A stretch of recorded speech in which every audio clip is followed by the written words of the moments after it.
product in any way that it can happen. So we really hope that the stadium upgrades, yes, absolutely 100%, but we really want the players to get their player development facilities as well. What we were kind of hoping for is in the transition period, because of the success that they had when we hosted a regional last year, because of how much, how many people were out there, everybody loved it. The tents were a huge hit. Everybody thought those were just the best thing. We were really hopeful that they would either do one of two things: gate off the berms and make it, a $5 or $10 admission to go sit out there, keep the BYOB, everything. Or they would put the tents back up and, they would have some sort of a package that you could buy for the year. And so that was kind of our hopes of if we could, have the best of both worlds, keep the berm. And, we've been talking for years, like, yes, we want to find a way where can we, we'll donate to the Oklahoma Baseball Club, or, now we've got sponsoring a table at the Diamond Dinner. We'll give in ways that we can. But, we would like for you all to start making money off of the berms, but, still keep the atmosphere the same. So I'm very hopeful when they actually do the stadium upgrades that there will be some more of that outfield atmosphere that continues to go on. But, like Johnny said, upgrades are, this is good. We want the team to be making more money, and we want the players to get development facilities.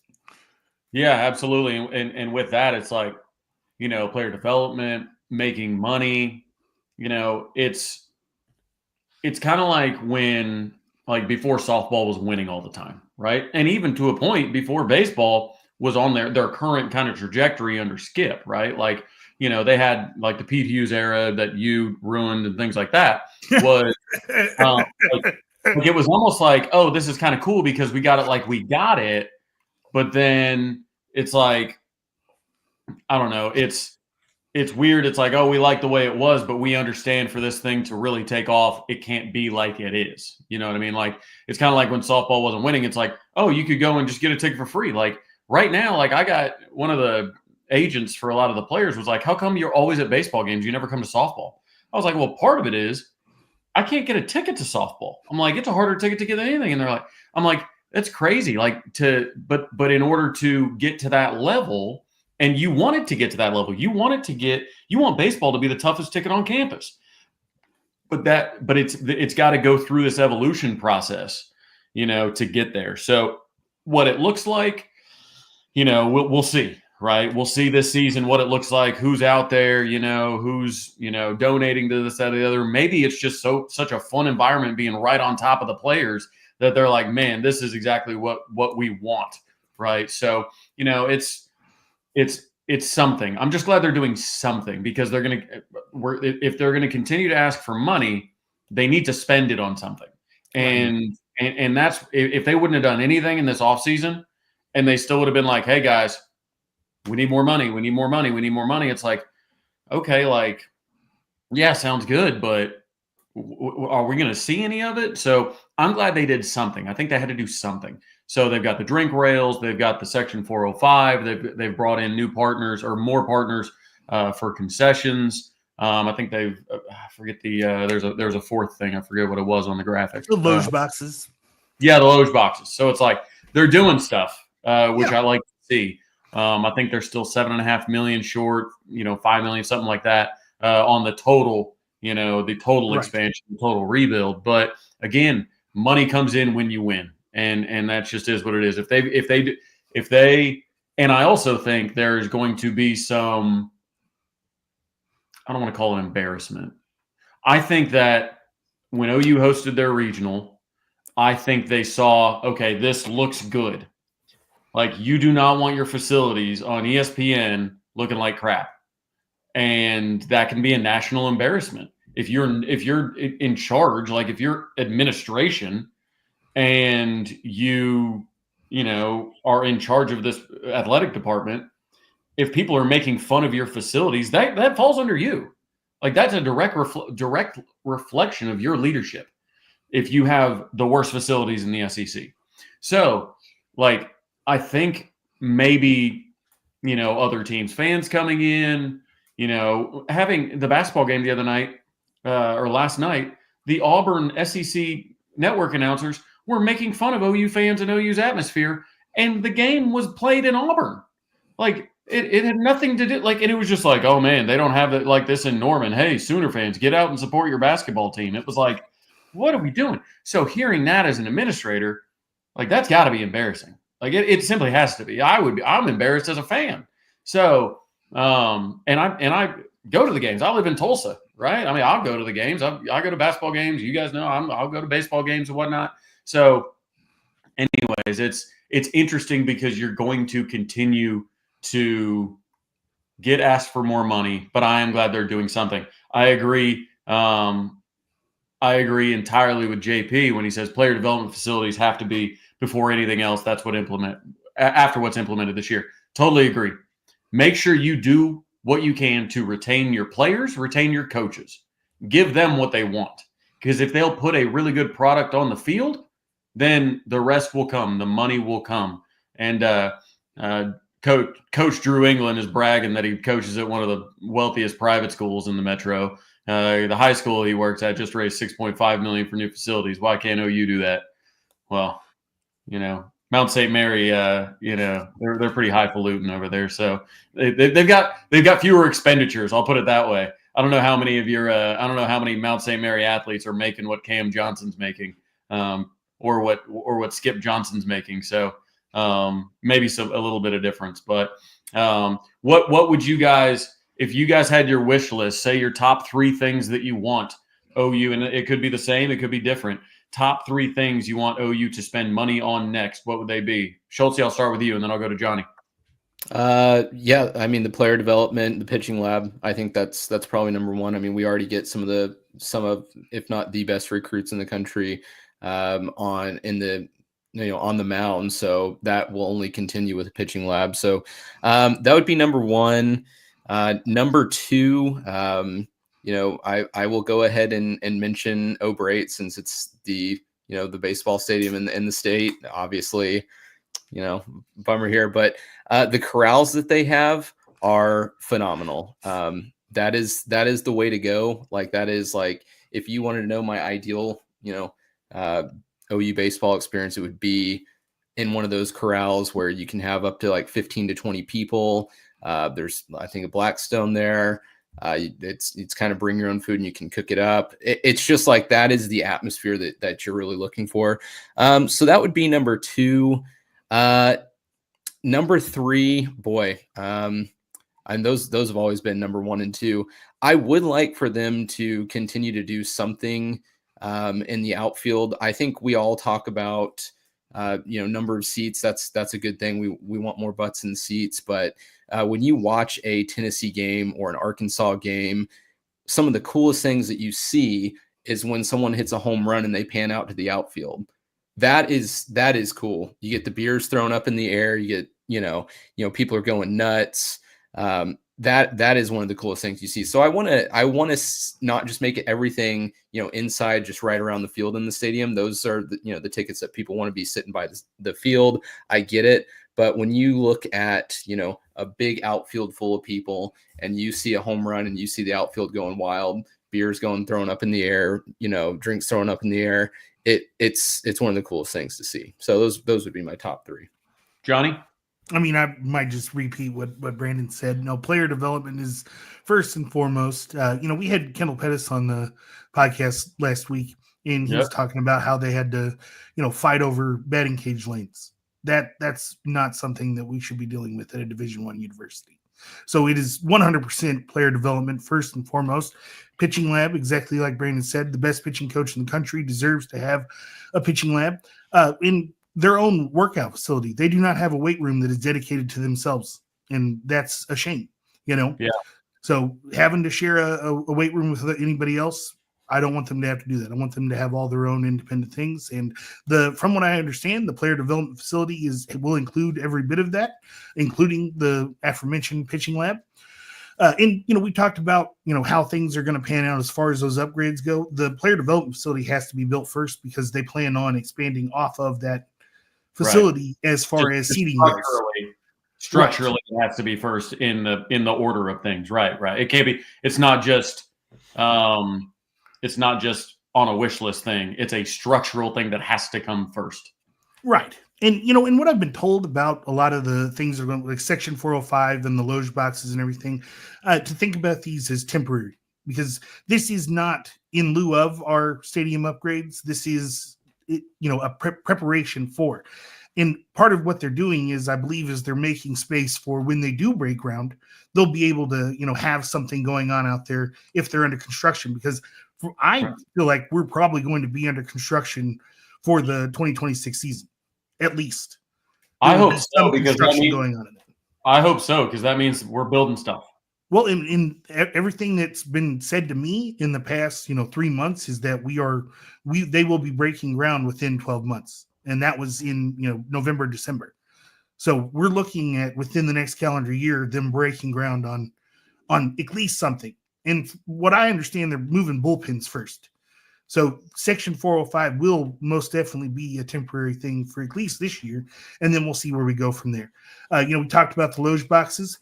There's a little bit of negativity that goes around with, the berm thing and with the loge boxes, because there was the berm bums are out on the berm, right? It's pretty self-explanatory. Well, there's another group of fans that live inside the stadium called the Yardbirds, and their areas where they like to stand on the top of the concourse are now going to be taken by those loge boxes. So in honesty, we have upset or uprooted 2 different fan bases that are your longest running fan bases. In the Yardbirds go way further back than us. We are just a reiteration of something that's been done on the berms for, decades. They've been here, multiple decades. Right. Continually. We get new people every year. They are the same guys every year. Right. Cal and the Yardbirds. But I guess my third thing, or if I made it to 2, I would want the corrals, but I also would like that when they do finally expand the stadium out, that the berm be somewhat included, not free by any means, but let's do kind of what they do at Arkansas with the hog pen. It's a land run style, event. Almost every game you show up. Yeah. They have people who show up at 5 o'clock in the morning for a 7 o'clock pitch, right. Because they're going to pack their thing out. And it's BYOB out there. They, it's like I said, a land run type thing. You bring your own chairs, you sit out there. And it's terraced. So it's all, for the fans, and it's comfortable. There's also access to concessions out there. And I think that would be something great for our atmosphere to mimic, things like Mississippi State does, things like Arkansas does, be a conglomeration of different things around the SEC that we can use to our advantage. Right. Theoretically, you've got almost an advantage having a blank slate going into the SEC to be like, 100%. Hey, look, we can take something from a little bit of everybody. Everybody else is already built in. They're not going to change it. It's like, okay, maybe this works. Maybe we can take from here. Boom, boom. We can do a little bit, of everything. So, no, I like that. It's just as long as the team keeps performing, which I have no reason to believe they won't, I think that, they'll continue to add little bit. But again, player development, huge. Get their own weight room. Get them a pitching lab. That kind of stuff. Because, yes, NIL money is extremely important. And when kids are walking around, they want the biggest payday, and maybe they're like, player development comes second to, put money in my pocket. But it's not that way with Skip, man. Skip's got a laundry list of people that he has made millionaires because of how he has coached them on the mound.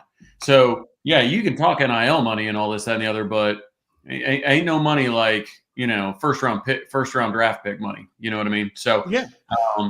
And you've got a lot of guys that can attest to that. Johnny, you were about to say something? Yeah. Well, we talked about player retention. If there is one job that Skip and his crew have done that have done really well, and it don't seem like it after what happens to us in the draft.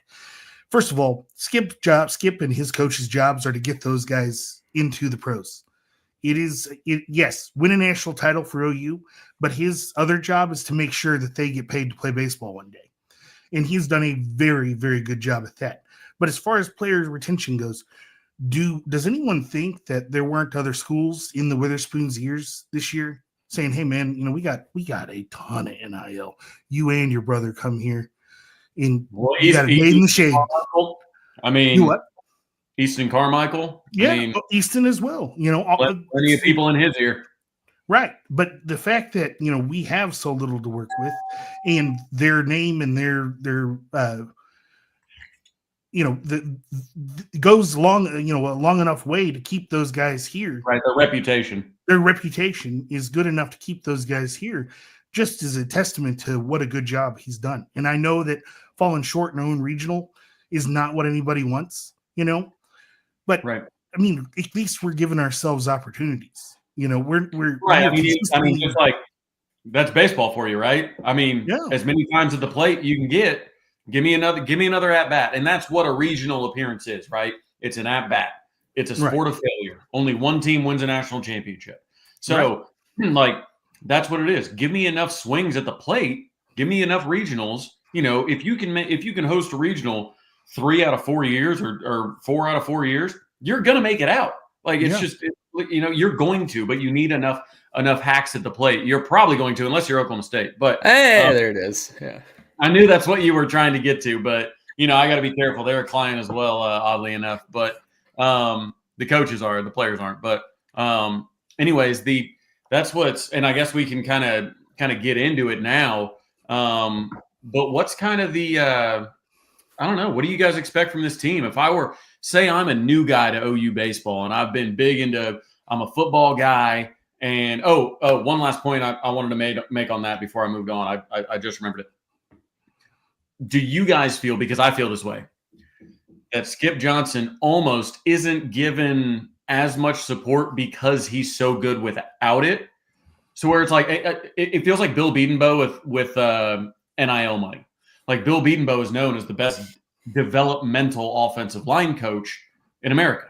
I mean, NFL guys say that, everything like that. So it felt like we divvied up NIL money to the defensive line, right? Not that Todd Bates, isn't a developing guy. But stuff like that, give money to the edge room, give money to go get a quarterback and whatnot. And now, obviously, we've loosened those strings. But it's almost like I feel like sometimes Skip's reputation as the best pitching, coach in America, like maybe they're like, he doesn't need it. Look, he keeps on churning out, major leaguers on the mound without a pitching lab. Why the heck does he need one? It's like, do you feel like he has to work against some of that, guys? Well, Brandon, you mind if I go real quick? Yeah, go for it. It's the squeakiest wheel gets the grease, and to be totally honest, OU baseball is not very squeaky. They do a lot. They do a lot with less.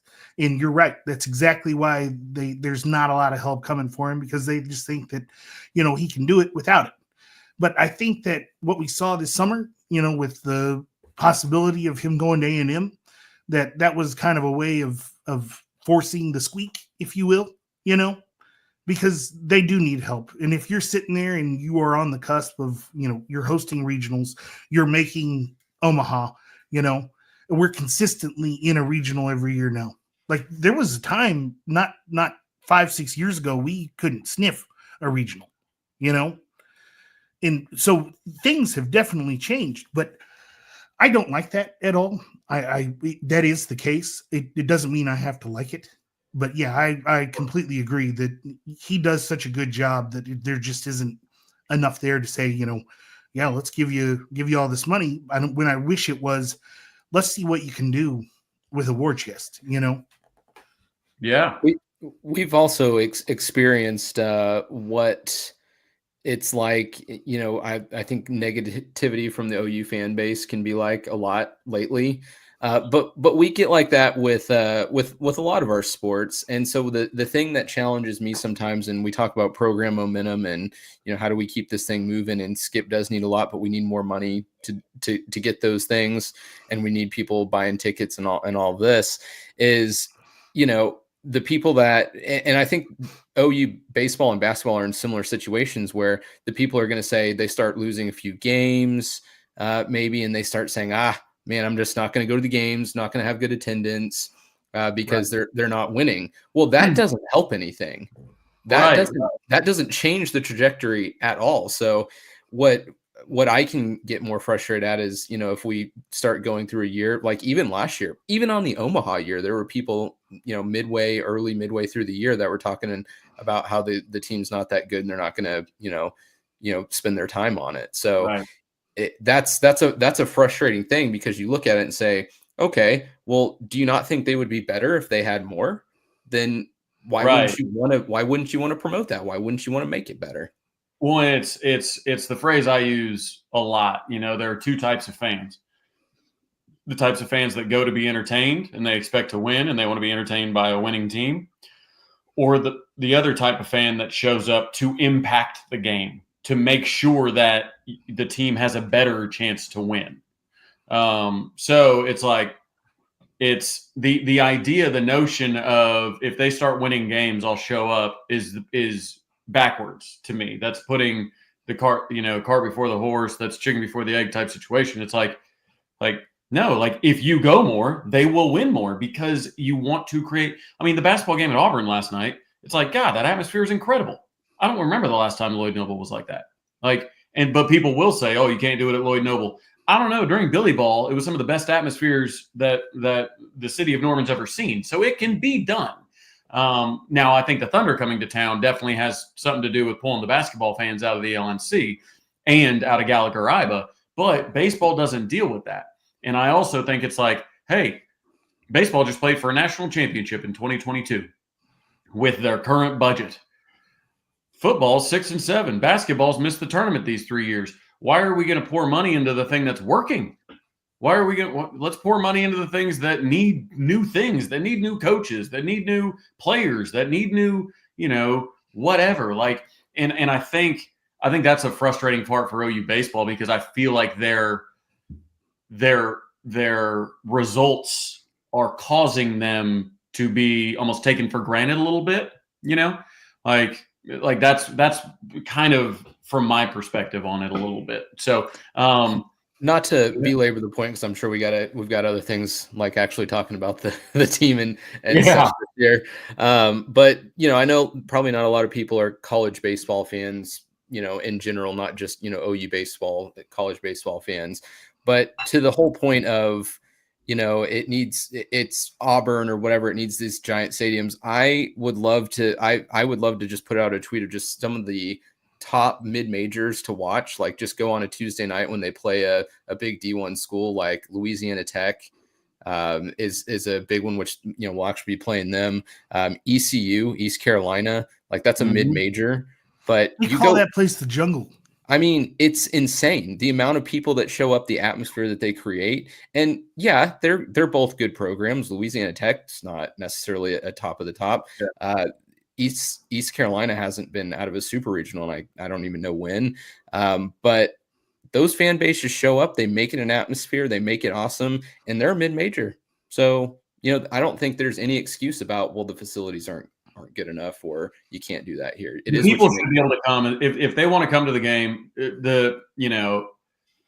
LDM isn't a situation where you walk in and you're like, I can't watch a baseball game here. No, I can't not at all. Now, it needs the money for facility upgrades, player development first and foremost, obviously. But I do think we're going to see the best crowds maybe in LDL history this year. I think they're going to be incredible, just based on the season ticket sales is what I'm basing that off of. After we set records for attendance last year multiple times, for a season we set the record, so naturally looking at ticket sales should go above that. I want you guys both to give your best sales pitch on this question to Kirby. Tell me on why I should care about our baseball program other than the tournament. Johnny, we'll start with you. Because it's fun. I'm serious, man. When we get past February, I get it. It's cold. We get into March, April, May, start getting into, when we were in the Big 12, there was some really hotly contended series. Now, not last year because we swept everybody's ass, but, that's not really going to happen this year in the SEC. SEC baseball is some of the funnest baseball you are ever going to watch. Every team cares. Every school cares about their program. Every school has a million Johnny Baseballs. Every one of their fans is psycho. Brandon and I have talked about this. We get Vanderbilt coming into town this year. Y'all are going to be introduced to the Vandy Whistler. Do you know what the Vandy Whistler is? I do. it is one of the most weird things you'll ever come across, but it's basically a guy who whistles through the entire game. And maybe I'm not selling, that particular series because I don't necessarily want to go to it just for that fact. And I'm a season ticket holder. But for the most part, SEC baseball is top tier baseball in D1. In the SEC, it is football, baseball, a giant gap in every other sport. And that includes softball. Yeah. I mean, for me, I'll take the family approach because some of my favorite memories of when I was a kid was going to baseball games with my dad and college baseball games at that. And for someone who maybe hasn't been to a lot of baseball games, like I said, maybe I've been just going to football games or maybe some basketball games. Baseball has a unique aspect to it where you can enjoy it. And I feel like with football and basketball, it's pretty action packed constantly. With baseball, you've got in between innings, you can have good conversation, good family experiences in the ballpark where it's not just 100% always focused on the game. You want to be focused on the game, but you can have some of the best family experience and bonding moments and teaching your kid, certain things about baseball at the same time. And I think one of the most interesting things is this is the closest you can sit to major league athletes. I mean, when you're in the football stadium, a lot of people, can't sit that close to the field. You can be really close to Cade Horton, who was, the number 9 pick overall in the draft. They're right there. And people don't think about that. I think sometimes that you are watching big leaguers and, to your point, Travis, it's not that expensive. And to touch on what Brandon just said, OU's got 2 of those guys that are probably going to be weekend starters for us this year. Cam Johnson might be the 3rd. So OU's got a stable full of dudes as well that are going to be, playing in the league one day. But then you got the other side of it where you have LSU coming to town. You got Vanderbilt coming to town. You have all these schools that also have guys on their squads that are big time MLB prospects that will be in the league one day. And we're going to have them right there in Norman. So that's another reason to come out is you're going to get to see some future stars. Had this been, 3 years ago, we would have Paul Skeens in our stadium. Not the fact that we almost had Paul Skeens in a OU jersey, but that's a story for another day. Yeah, story for another day. Well, this is all positive vibes now, positive vibes. As far as how I would sell it, as not a massive baseball guy in general, like I never watched a ton of baseball, honestly, before Omaha. I was with Parker Thune in Vegas, and we were watching all the games, obviously, in the regionals and then supers. And once we made Omaha, we were driving back when we made Omaha, and we applied for credentials right then. Went to Omaha, fell in love with the culture, just the culture of Omaha. And I was like, I was on the radio today, and I was like, we were talking about Super Bowl and, bucket list sports items and things like that. I was like, my 2 favorite sporting events I've ever been to were Omaha and the national championship game in Florida when we played Florida and Tim Tebow. It's like, and I'm not a baseball guy, and it's still just super entertaining to me. And to your point, Schultze, it's like you can have a conversation like me and Doobie go and sit right behind home plate in the action. And we're catching up. We're talking about whatever. We're, commenting about this, that, or the other going on, and just throwing back some peanuts or some beers or something like that, and just hanging out. And it's not a super high pressure like experience, even when you're in it. Now, obviously, there are certain moments where it's like, all right, I'm dialed in, but there's time to be relaxed, and it's very approachable, and you really get to know the people around you, because in like a basketball game, everybody's packed in and you can't really side to side it or anything like that. Baseball, like, everybody you sit around, because you kind of make all these little pockets of conversation, and it's really cool because you can heckle and people hear you heckle. Like, you can't do that in a football game. Like, you can do that in baseball. Like, I recommend keeping the heckling going towards the opponent. That's what I recommend. But like, there's that aspect of it where you can really, really impact the game, and having that power as a fan is really cool. you feel like you can legitimately make an impact. If you walk into, the football stadium, you can't convince me that one person is making an impact on the game. I truly feel that if you walk into Elldale, that it's like, okay, you personally can make an impact on this pitcher. Not even if you're like heckling or anything, you're just being loud, being supportive. You know what I mean? So I really enjoy it. And again, it comes down to the cost, man. Like, stuff's expensive. Half the podcast today has been talking about how OU baseball needs money, and it's like it's really still affordable. Still affordable. Come to a $2 Tuesday. Right. I mean, were you at Bedlam last year for $2 Tuesday? I know it didn't turn out like we wanted, but that's the most people I've ever seen in that stadium, and they awesome. were turning people away. Yeah, on a Tuesday. Club was going up on a Tuesday. There's no doubt about it. So, we've got some questions about the current team. Obviously, I'm gonna do some scrolling. I saw we had one about Tatum. Yep.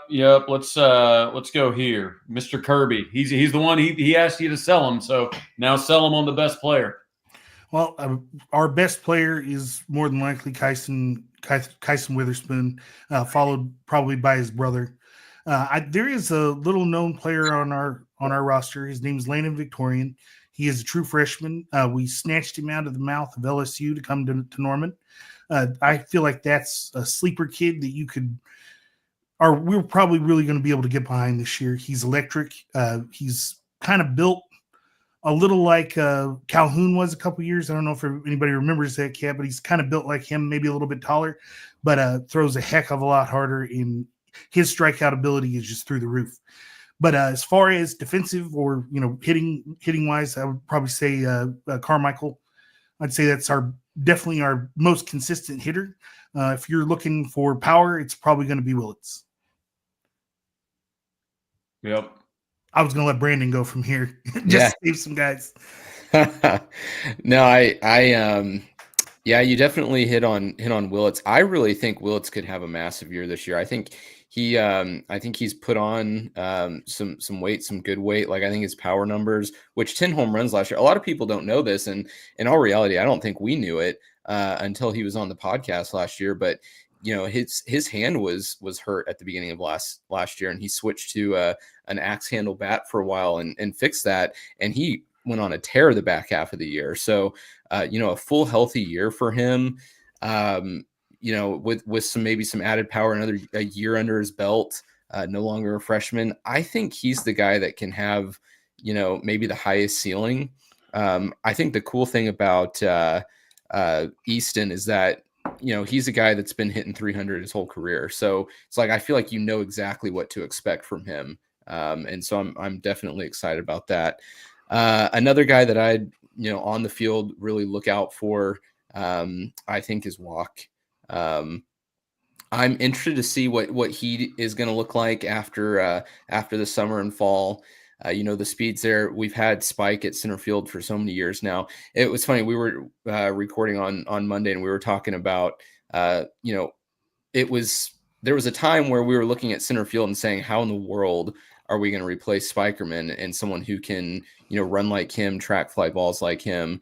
And there was just like, there's no way we're going to ever have someone. And then, Walk plays a little bit last year, and like, you know what? Walk can probably almost do just as much as Spike could. So I'm really excited. Probably those three guys in particular. I know those are the returners.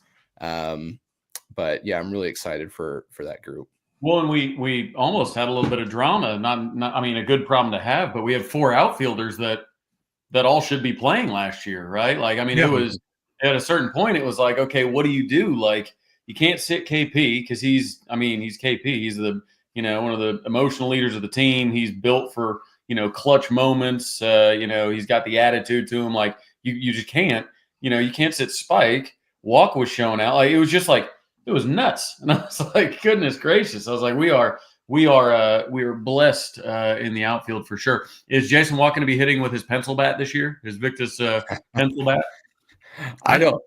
I don't think so, but it'd be cool if he brings it out every once in a while. Every time I see that thing, I'm like, man, I can't take him seriously. No, the pencil bat was pretty awesome. I'm pretty sure they burned it. I don't think he felt like it was the best of luck for him. He didn't. No, He didn't. No, he did not swing that, or didn't have as much success with that. I'll just put it that way. Nate Dogg's had a question. Did I miss pitching rotation after Kybone? If Skip hasn't announced yet, who do you all believe will be second and third in rotation? So give me your guys' Friday, Saturday, Sunday rotation, and maybe who we'll see in the midweeks. Go ahead, Brandon. So I mean, I think there's really 4 options right now that come to my mind. I think Kyson's going to be Friday night. I don't think there's anyone's doubting that. I could definitely see with the buzz that's been coming out about Cam. I could definitely see Cam picking up the Saturday role. Malachi has also really been trending towards a weekend starting rotation position. If he doesn't, another guy to look out for to me would be Crossland. He's probably one of the guys that has the most buzz coming out of fall, I would think. And so I would say one of those 4 or 3 of those 4 are going to be in the starting rotation. Yeah, I really like Crossland. We've been hearing more and more about him lately. Apparently, he's got one of the best 1-2 punch combinations as far as fastball changeup combo goes that we've seen in a while, and it may be better than some of the guys we currently have on the roster. So it's pretty exciting to hear that we might have a 4th guy that could come in there. Brandon and I've talked about this. We probably have 6 or 7 dudes on this team who could start on the mound for just about anybody anywhere in the country.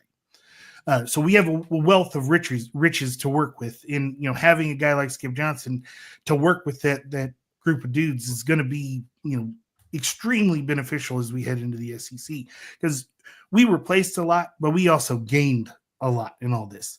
As far as rotation goes, I'm with Brandon. It's Kyson on Friday. It's probably a fight for Saturday, but one of those guys is going to end up on Sunday anyway. So we're probably looking at Malachi or Cam Johnson on Saturday with Crossland on Sunday, or it's a Witherspoon Johnson, And so, Okay. And then midweek, we've talked about this on our show. It's going to be Unk. We got Grant Stevens. He's going to be Mr. Reliable in the midweek.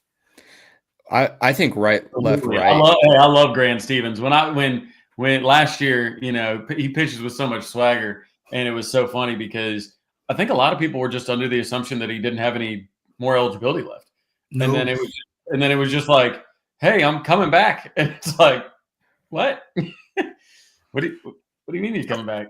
So I'm friends with a guy who runs the Codball Twitter account. He's the one who posts all who's playing in the league throughout the summer or throughout the fall and winter, and then he covers the league better than just about anybody. I mean, if we didn't have that guy, there wouldn't be as much known about that league. But he posts, what OU players are going to there, and he popped up when we get, Brandon and I get tagged in this guy's posts because he wants us to know who's going. And I saw Grant Stevens joining the Harbor Hawks. And if you know how that league works, you have to have college eligibility to play in it. And so that told us Grant Stevens is coming back. Like it was, right. Daniel LaRusso's going to fight. Around and do we get this dude back? Yeah. And that was exciting.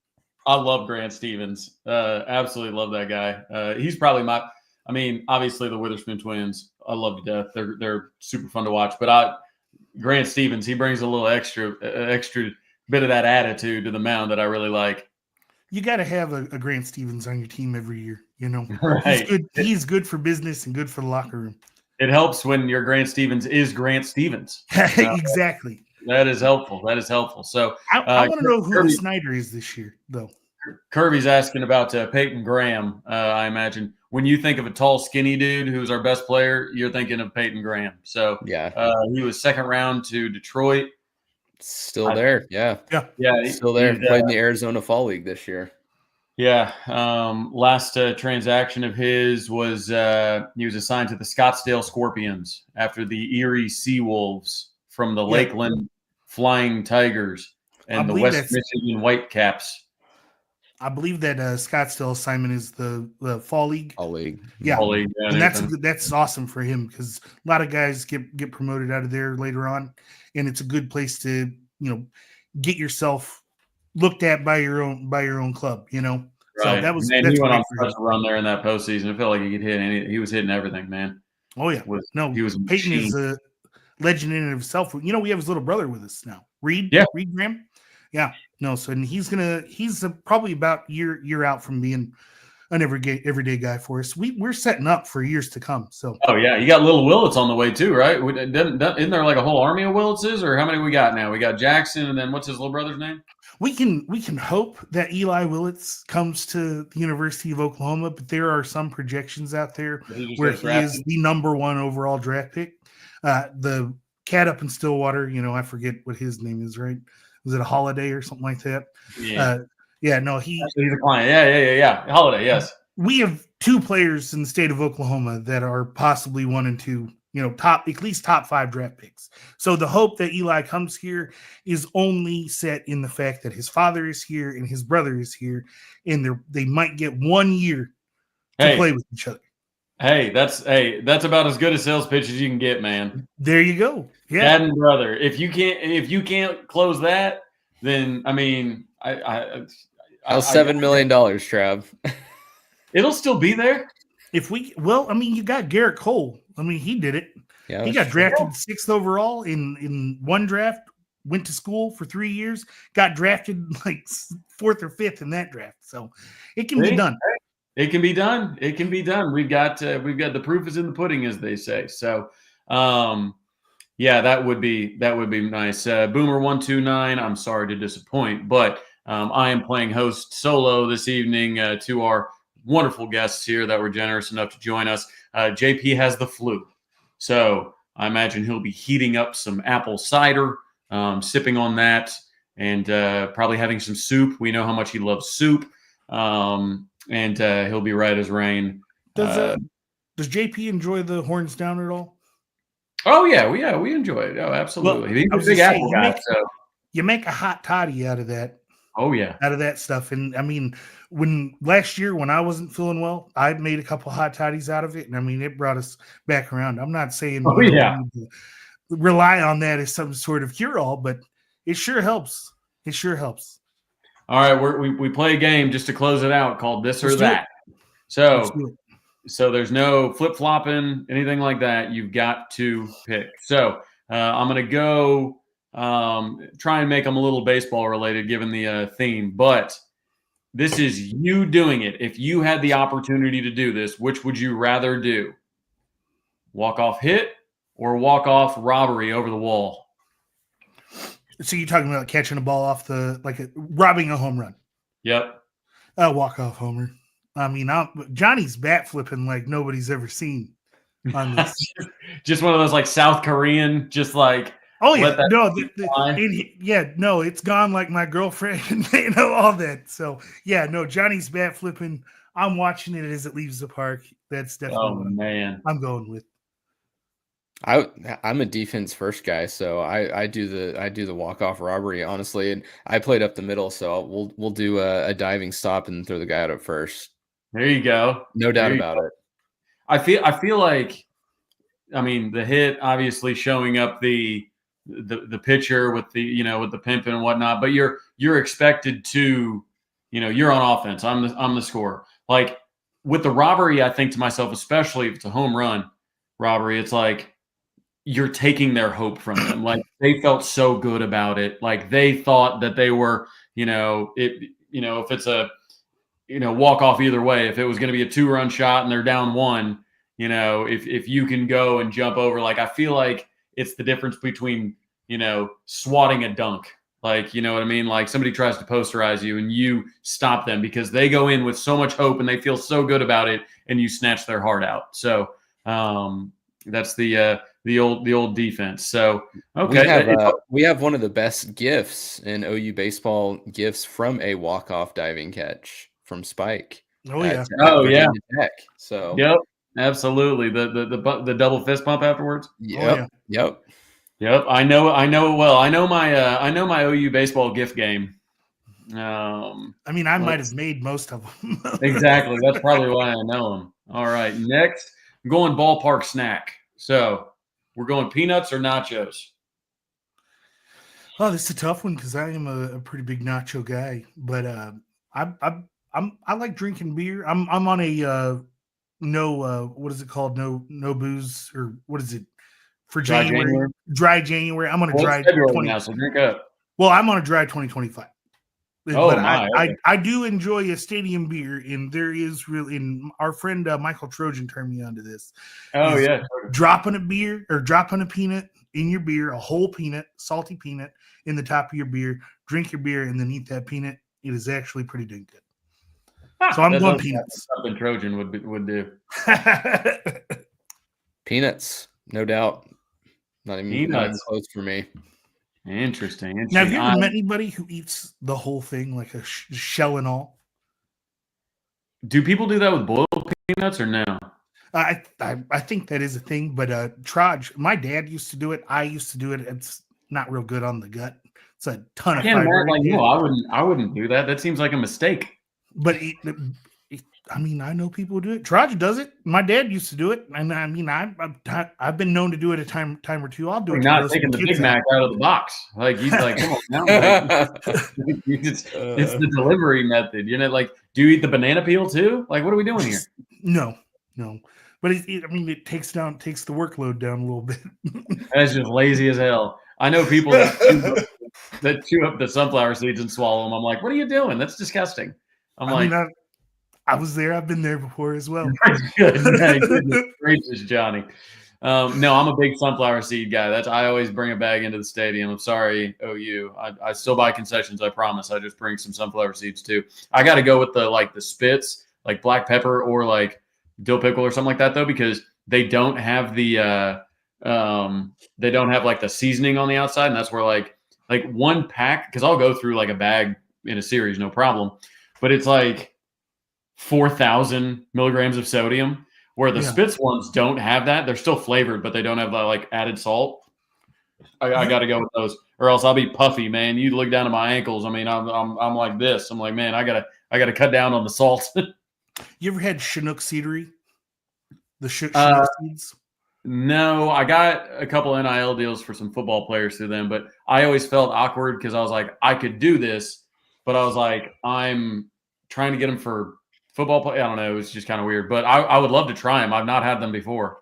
If we could push that for some of our baseball players, I love those things, man. We were out at the Ryan Minor Golf Tournament this last fall in November, and Chinook sent us 400 bags of seeds to give out at that tournament. And, nice. Man, they're great. And I would love for our guys to get some NIL deals with them. Yeah. They're a great company and they love ball players. Yeah, I haven't had them yet, so I need to try them when I see you guys out there. And you were talking about how you don't like it's super salty. These are like the seltzer of sunflower seeds. It's like a breath of dill pickle, a breath of lemon pepper. Yep, a hint, a skosh, a hint, an essence of dill pickle. It is in the same room as a block of Parmesan. Yeah, exactly. It knows a guy who once ate Parmesan. Yes, exactly. All right. So, what are you thinking baseball wise? You like the high pants, or you like it to go all the way down to the ankle? I was a ankle guy for 1 year when I played ball, and then every other year, before and after, I was a high pants guy. So I'm definitely knee pants. I'd go knee pants as well, but I mean, I think football and baseball are both trending this way. They're getting a little high. I don't know that it's even knee anymore. It's mid thigh. Dude, baseball or football, it's like, dude, what? Those are like Daisy Dukes, man. What are you doing? You can't even put the knee pads on there. Do we want no padding? I don't understand. So we can thank Kyler Murray for that trend, Brandon, because he and Steele Walker were definitely the ones who pioneered the ultra high pant. Because whenever I wore knee pants, it came right below your knee. Yeah. These guys are wearing them; they look dang near like short shorts on them, and their sock came all the way up past their knee. So we can thank Kyler and Steele Walker for that trend, because it took off after that. That's funny.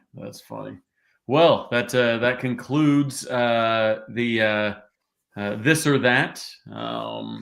I appreciate you guys coming on. Go ahead and plug the show. Plug your guys' accounts. This is your 30 seconds each to sell yourself. So go ahead as we wrap up to 750, 60, 70 people, something like that. Schultze, take it. Yeah, no, the Oklahoma Baseball Experience. You can find us on Apple, Spotify. We Autograph. Don't forget about Autograph. I mean, we cover OU baseball. Like it's not to say that we don't talk about football or basketball occasionally for a little bit, but we are primarily and almost solely focused on the OU baseball program. I got to say thank you to you, Trav, for I don't know if you remember, but about this time in 2022, we came on your Twitter space to talk about, hey, we're going to do something only for baseball, and so we did Twitter Spaces, and it morphed into a podcast, and so yeah, that's my plug. Yep. Nope. If anybody knows me from around the ballpark or on the berm, my name is John Webb, but people call me affectionately Johnny Baseball. I didn't want to know your full name. That makes it weird. Yeah, no, but I mean, you can find me around the ballpark. I mean, I'm not as frequent as Dak B, but I will make it to most every home game this year, barring my kids don't have some sort of event. But no, we started this show, if you will. It started out as a Twitter space. We called it the New Rope, and that was an homage to our, the 94 team and the 25 guys pulling on the same rope mantra. And then it took off from there. We had parents that would join us on that. We had players that would join us on that. We had the coaches who would join us on that. And then, the reason why we made this thing is when I would get up on Saturday morning, I wanted to listen to something about OU baseball. And there just wasn't anything there. There's, however many podcasts about OU football, how many podcasts about OU softball, right? There's one about OU baseball. And I like to think that Brandon and I do a pretty dang good job of covering it. We have all the coaches on our podcast. We had Skip Johnson on this week. He was absolutely fantastic. And we can't wait to have him on every year because it's just that entertaining. But we have players. The players join us, and it's just a fun time. And we hope to keep doing this until we don't have to anymore. Right. You guys do a fantastic job with it. Again, I mean, it's really of the podcasts, even like of all the different sports, like you guys have the best access. It feels like nobody else is bringing the head coach on and players and all that kind of stuff. So if you are a fan of hearing from the players and from the coaches at the University of Oklahoma, no better place to do it than the Oklahoma Baseball Experience. So appreciate you guys. I've got some bills to pay, of course. So I'll be going down to the combine, NFL draft combine with Team Sports Consulting Group. Nice. And I've got to be in Bentonville because we just signed them. Bentonville baseball, Jinx baseball I'm doing tomorrow. So we that company's taken off nicely. So some of you know Easton from my social media. That's Easton Wood, not Easton Carmichael. But he's been my barber for nearly 10 years. He's working at Boardroom Styling Lounge for a while now, and the fine folks over there are letting me give 20% off your first service to all JP and Trav viewers. Go into any Boardroom Styling Lounge nationwide. They got 46 different locations nationwide, a ton in Texas, actually. I think that's where they started. But you can use the code TRAV20 for 20% off the first service of your choice. So appreciate you guys letting me pay some bills, and thank you to everybody that joined in the comments and ask good questions. We like that a lot. So anyways, Boomer. Sooner. Awesome. End stream. Cool.